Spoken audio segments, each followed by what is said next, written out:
It was too cheap. That should have been my first warning. In Brooklyn, you don't get a one-bedroom apartment for $850 a month. Not unless it comes with roaches the size of dachshunds or shares a wall with an underground rave. But this place? It was spotless. Hardwood floors. A huge bay window facing the street. Even came partially furnished. The landlord, an older woman named Ms. Delaney, just smiled tightly when I asked about the price.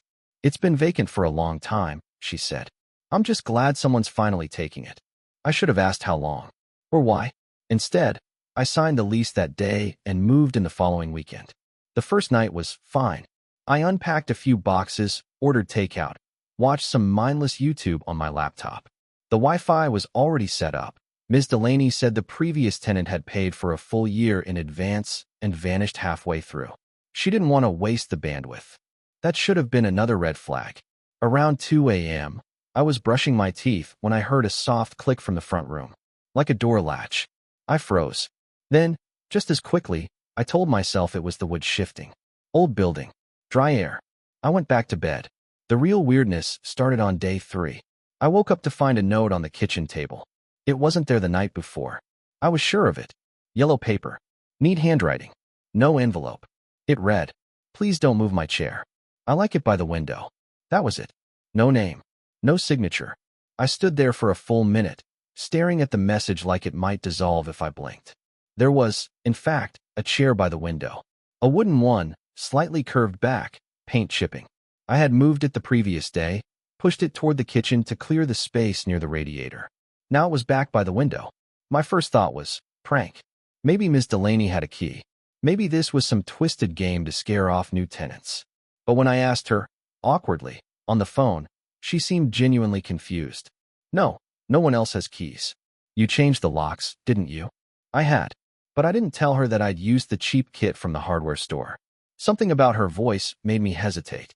That night, I locked every door and window. I even jammed a broomstick under the doorknob. Just in case. I didn't sleep well. Around 3:30 a.m., I woke to the sound of soft shuffling. It wasn't in the hallway. It wasn't in the apartment above or below. It was in the living room. I lay frozen in bed, heart pounding, barely breathing. The sound continued for maybe 10 seconds, soft footsteps, like slippers on hardwood. Then silence. I didn't get up. I didn't check. I stayed under the covers like a child, waiting for the sun to rise. By the 5th day, the notes became a pattern. "I made tea. Hope you don't mind. The faucet drips too much. Please fix it. I don't like loud music after 10. Each one was polite. Each one was left on the same yellow paper. And each time, the handwriting was the same, impossibly neat, like from an old ledger. But I lived alone. I searched every inch of the apartment. No signs of forced entry. No crawl spaces. The attic was sealed shut. The basement, locked and inaccessible. I even set up my laptop camera one night, pointed toward the living room. It recorded nothing but static for 3 full hours. Then the footage returned. The chair was in a new position, facing my bedroom door. By the end of the first week, I wasn't sleeping. I started hallucinating, or what I thought were hallucinations. Once, I caught movement in the corner of my eye, a blur near the mirror. Another time, I found footprints. Small, bare, adult-sized, leading from the bathroom to the kitchen. The floor was dry, but the prints glistened as if fresh. I cleaned them, scrubbed hard. The next morning, they were back, and they'd changed direction, going toward the bedroom. That's when I tried to move out. I called Ms. Delaney, told her something came up. Family emergency. She didn't fight it. But the next morning, when I tried to unlock the front door, the key wouldn't turn. No matter how I twisted, shoved, even kicked the damn thing, it was like the lock had sealed shut. I called a locksmith. He never showed up. I called the cops. They told me it wasn't an emergency. I called a friend. Voicemail. That night, another note appeared on the fridge. The lease was signed. "You belong here now. There are certain rules in old buildings. Don't flush paper towels. Don't overload the circuit with the microwave and the AC running. Don't trust silence."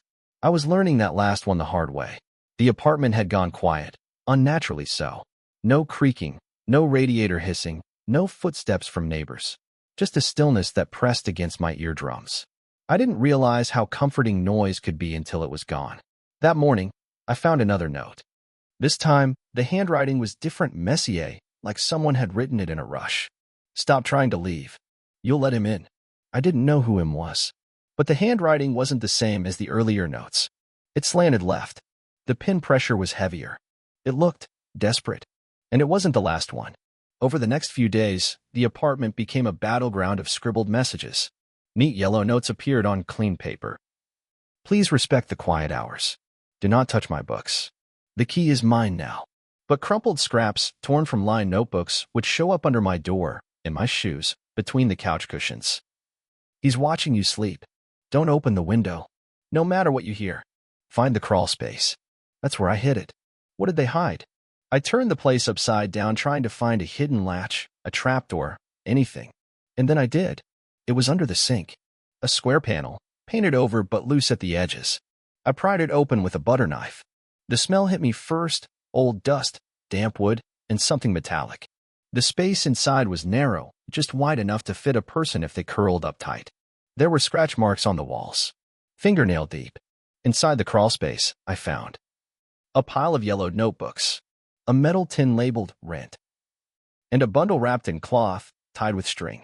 I didn't open it. Not right away. My hands were trembling. Instead, I pulled out one of the notebooks and flipped it open. The first page read, I'm not the only tenant. He comes when there's space. I kept reading. The entries were rambling, but there was a pattern. Dates, spanning years. Tenants who moved in, then vanished. One by one. Names scratched out violently. Phone numbers disconnected. Complaints that never reached landlords. Police reports filed, then retracted. And always, the rent kept getting paid. Even when no one lived there. Even when the apartment was sealed off.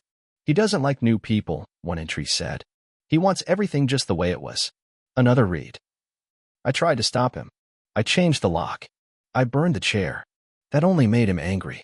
That night, I dreamed of a room I'd never seen. Wood-paneled walls. A bed with no sheets.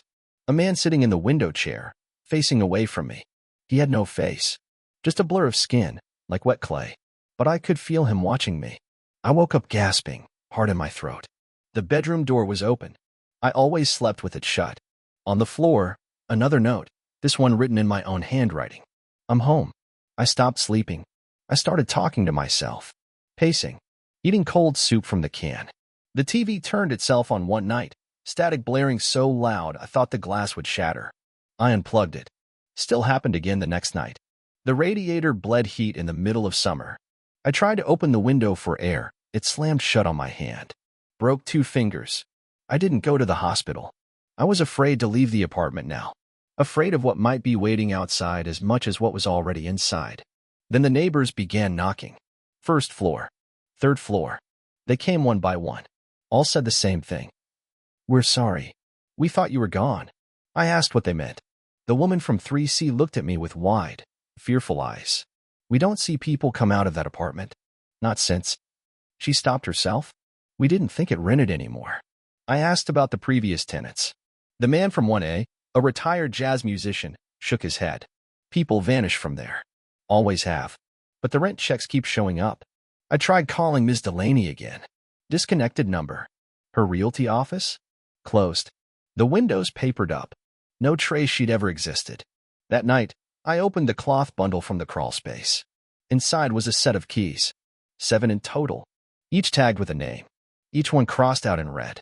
The last key had a blank tag. And the moment I touched it, I heard the front door unlock by itself. The door was open. Not cracked. Not ajar. Wide open, as if expecting someone. I stared at it for a long time, holding the tagged key in one hand and the bundle cloth in the other. My hallway was empty, dim, and quiet, the way it always was. But something felt wrong. As if the darkness beyond the threshold wasn't just absence of light, but presence of something else. I didn't step through. Instead, I closed the door. Locked it. Deadbolt, chain, and I wedged the hallway chair beneath the knob just for good measure. When I turned around, there was another note on the floor. That wasn't for you. I didn't sleep. I decided to confront him. Not him, exactly. I still didn't know who or what he was. But the notebook writer. The one leaving desperate scraps. The one hiding in the crawl space before me. I figured if they'd been here, maybe they were still nearby. Maybe they'd moved out and survived. There was one name not crossed off in the journals. J. Howard, App 6C, last seen 2009. My building only had 5 floors. So I went to the top anyway. And I found something. A sealed door. Covered in drywall, painted over, but unmistakably a door, the edges visible under uneven brush strokes, the handle's outline still raised beneath the plaster. I knocked. Nothing. Then I pressed my ear against the wall and held my breath. From inside, I heard. Go back. When I returned to my apartment, every light was on. That's how I knew I wasn't alone. I'd left them off. I always left them off to conserve power. But the lamps were lit, the bathroom fan humming, and the TV showing the same static as always, except now there was a voice beneath the crackle. Low. Male. Whispering the same word over and over. Mine. Mine. Mine. Mine. I pulled the plug. The voice didn't stop. I started seeing him.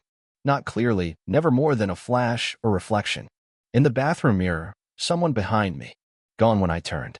In the TV screen, a silhouette sitting in the window chair. In the metal door handle, the shape of a face pressed against mine. He never moved. Never blinked. Just watched. Then, the rent came due. Not by mail. Not online.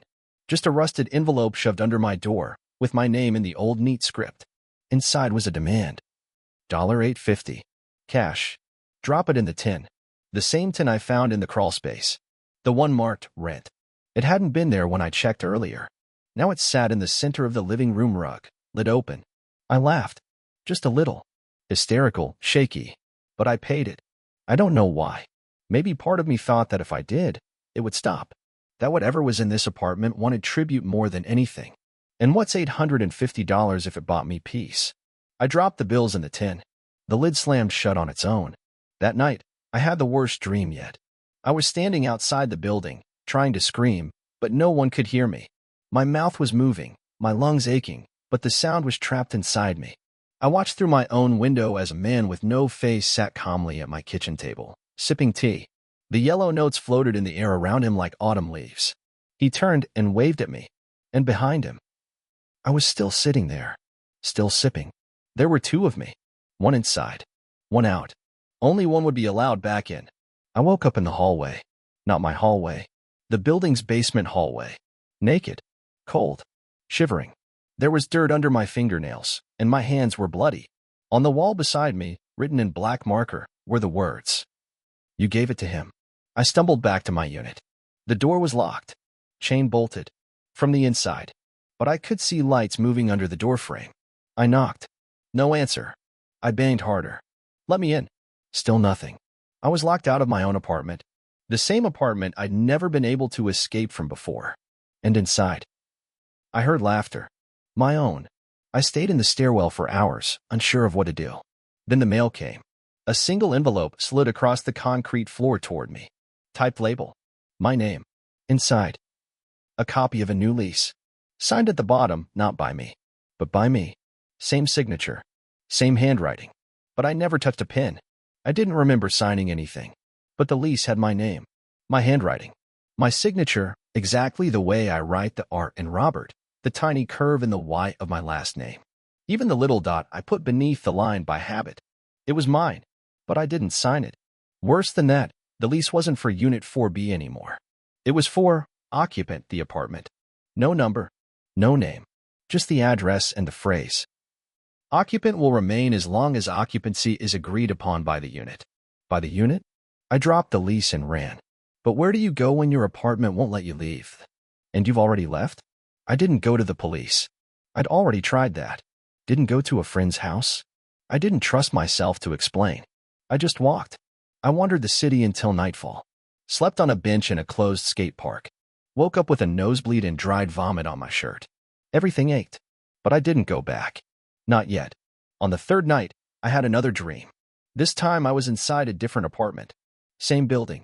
Same layout. But everything was older. Doilies on the chairs. A rotary phone. A black and white photo of a smiling man on the mantel. The man in the picture turned toward me. He had no eyes. I'm not done living here, he said. I woke up with the photo in my hand. I returned to the building at dawn. Not because I wanted to. Because I had to. The chair by the window was back in place. The lights were off. And the door was open again. Not wide, like last time. Just a sliver. Enough to make me wonder if I'd imagined it. The hallway around me was dead quiet. A flickering bulb above apartment 4A made a soft bzzz sound every few seconds.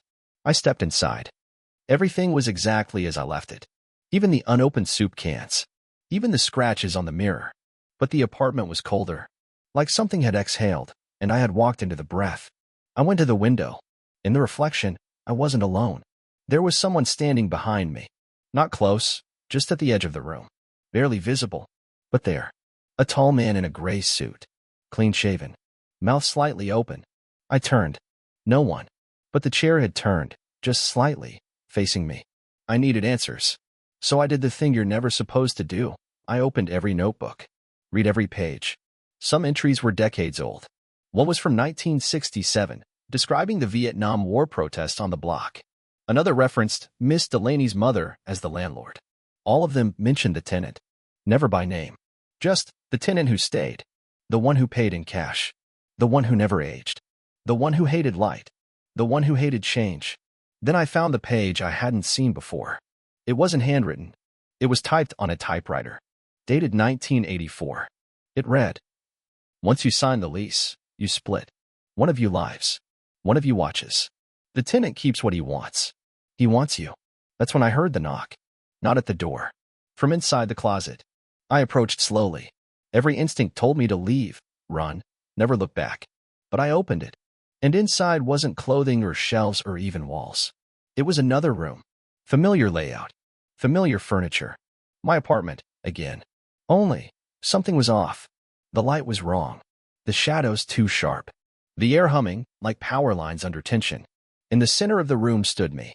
Not a reflection. Not a ghost. Another me. He smiled. Finally, he said, "You're home." I tried to shut the closet. He lunged forward, fast, impossibly fast, and grabbed the edge of the door. I kicked, shoved, slammed it closed, wedged a chair against the handle. Then I turned to run. But the apartment was gone. I stood in the hallway again. Only this time, every door was my door. Every number, for B. Every peephole, identical. Every welcome mat, the one I'd bought on sale at Target. The building had become one giant version of my own unit. And I could hear footsteps behind every single one. The hallway stretched forever. Every door said 4B. Every shadow moved when I didn't. And every time I turned to go back, the way I came had changed. I wasn't trapped in the building anymore. I was trapped in the apartment itself, multiplied, looped, folded into itself like a maze with no walls, just mirrors and memories. And at the end of each corridor, I could see him, the man in the suit, sometimes walking, sometimes sitting in the window chair, sometimes smiling. I started running, door after door, room after room, each one a version of 4B, some with my furniture, some empty, some still warm as if someone had just stepped out. I saw photos of people I didn't recognize, all smiling beside me. I saw dinner tables with my favorite food, steaming hot. I saw notebooks filled with my thoughts, things I never wrote. And in one room, I saw my own body, asleep in bed, breathing softly, at peace, until I stepped closer. Then the breathing stopped. That's when I remembered the bundle. The keys. The final one without a name. I pulled it from my pocket. Cold. Heavy. It pulsed once in my palm. Every door in the hallway unlocked simultaneously. Click. Click. Click. One by one, they creaked open, all of them revealing identical rooms, each with someone inside. Some looked like me. Some didn't. Some turned to look. Some just waited. But all of them were trapped. A voice echoed across the walls, not loud, not sharp, just inevitable. You signed. You split. He picked. And I knew what it meant. The tenant doesn't move out. He just changes bodies. The rent isn't paid in cash. It's paid in identity. And I'd been paying since the day I walked in. I made one last attempt to escape. I chose a door at random, the only one still shut. Key in hand. Deep breath. I turned the lock. The room was pitch black. But I stepped through anyway. And suddenly, I was back. In my apartment. The real one. Sunlight filtered through the bay window. The chair sat quietly beneath it. The kitchen smelled faintly of instant coffee. My name was still on the mailbox. It looked normal. But I knew better now. Days passed. Then weeks. I tried to live again. Groceries. TV. Sleep. But little things started to change. I'd pass a mirror and see someone blinking a second too late. The faucet dripped in Morse code rhythms. The mail included notes I hadn't written.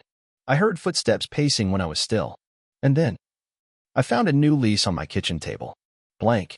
Just waiting for the next name. And in the top corner, an impossibly neat handwriting. Next tenant. Underscore underscore underscore underscore underscore underscore underscore underscore underscore underscore.